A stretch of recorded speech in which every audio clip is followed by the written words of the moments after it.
Okay, isipin niyo to, isang malaking festival. Tapos may isang guro na, alam mo yun, medyo misteryoso. Biglang dahil sa kanya, nagkagulo ang buong siyudad. Talagang hati-hati ang mga tao.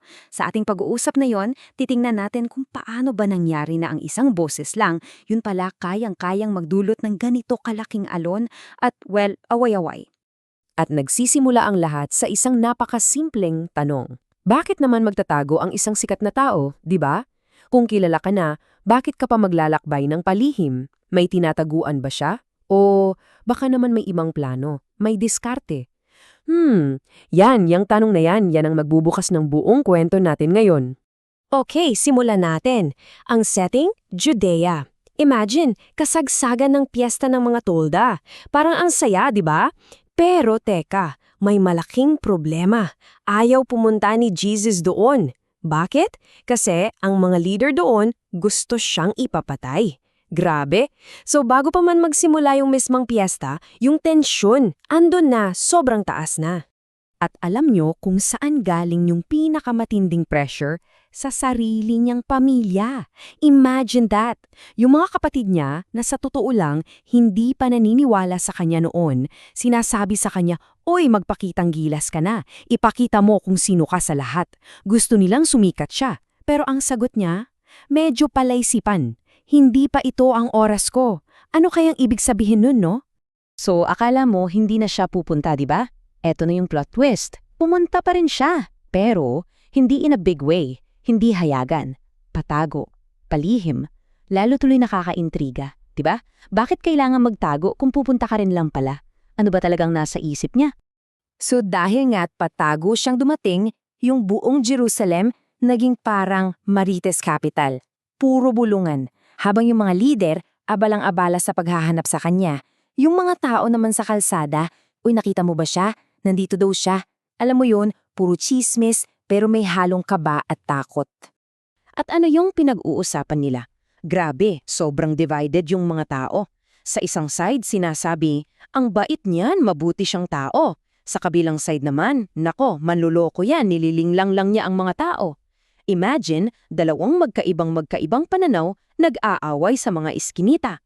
Pero, bakit pabulong lang? Ang simpleng sagot, takot sila. Takot sila sa mga leader. So, gets nyo, hindi lang to simpleng agree to disagree. May political pressure dito. Delikado pag nagsalita ka ng hayagan laban sa kung sino man ang nasa kapangyarihan. Nakakatakot. And then, eto na, ang gulat ng lahat. Biglang, sa kalagitnaan ng piyesta, yung taong nagtatago, lumabas. Hindi lang basta lumabas. Pumunta siya sa templo, sa mismong sentro ng lahat, at nagsimulang magturo. From the shadows, diretso sa spotlight. Imagine yung reaksyon ng mga tao. For sure, lahat na panganga. At ano yung reaction nila? Grabe, manghang-mangha sila. Ang tanong nila sa isa't isa, "Teka, saan nanggaling ang talino nito? Hindi naman to nag-aral sa mga eskwelahan natin." So kitang-kita mo, tinitignan nila siya bilang outsider. Hindi siya produkto ng sistema nila, pero yung wisdom niya, iba. Tapos, hinarap niya agad yung isang malaking issue laban sa kanya, yung tungkol sa Sabbath. At ang talino ng logic niya. Sabi niya parang ganito, "Okay guys, step 1. Nagtutuli kayo pag Sabbath para sundin ang batas, tama? Step 2. Yung pagtutuli, isang part lang ng katawan yung apektado. Step 3. Ako, nung Sabat, pinagaling ko ang buong katawan ng tao. Buo! So step 4, bakit kayo galit sa akin?" Boom! Ang linaw, di ba? Checkmate. At yung pinaka-core ng hamon niya sa kanila, eto. "Pwede ba itigil nyo na yung pagtingin lang sa labas? Matuto kayong humatol ng tama." Parang sinasabi niya, look deeper. Isang direktang sampal yon sa mga kritikong puro lang rules, pero di nakikita yung totoong punto. So dahil sa mga sinabing niyang yon, yung usapan, lumala. Hindi na lang tutungkol sa kung ano ang tama o mali sa Sabbath.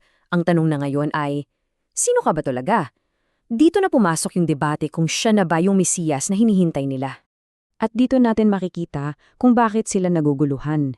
Tingnan nyo, meron silang parang Messiah checklist. Ang expectation nila, yung Mesiyas galing sa Bethlehem, lahi ni David, at medyo misteryoso ang pinanggalingan.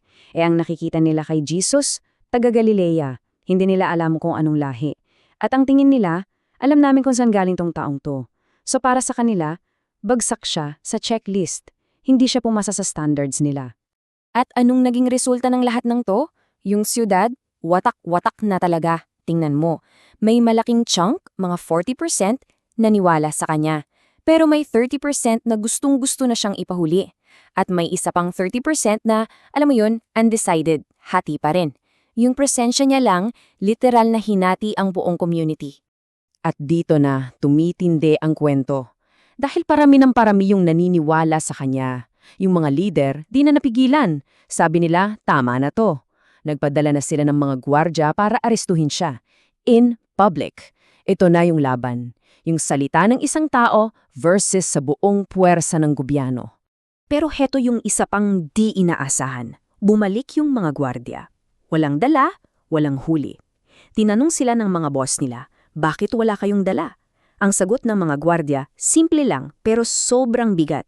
Wala pa kaming narinig na taong magsalita tulad niya. Wow! Mismong yung mga aresto sa kanya na bighani sa mga salita niya. Ganun kalakas ang impact. Dahil sa epic fail na yon, pati yung mga leader nag-away-away na rin.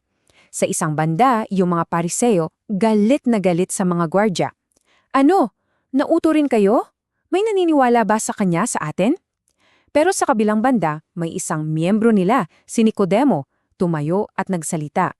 Sabi niya, teka muna, sa batas natin, hinahatulan ba natin ang isang tao nang hindi muna siya pinapakinggan? He was calling for fairness. At anong naging sagot sa valid na tanong ni Nicodemo? Wala, hindi nila sinagot. Inatake nila siya personally. Sabi nila, bakit? Taga Galilea ka rin ba? Isang classic na ad hominem attack. Imbes na harapin yung argumento, yung taong sinisiraan para lang matapos ang usapan. At dyan tayo nagtatapos. Pabalik sa isang malaking tanong. Kapag ang isang buong institusyon, yung buong sistema, ay hinamon ng isang boses lang, ano ang susunod na mangyayari? Kasi itong nangyari sa Jerusalem, hindi ba't parang pattern na nakikita natin paulit-ulit sa kasaysayan? Isang paaalas sa atin tungkol sa labanan ng kapangyarihan, ng paniniwala at ng takot.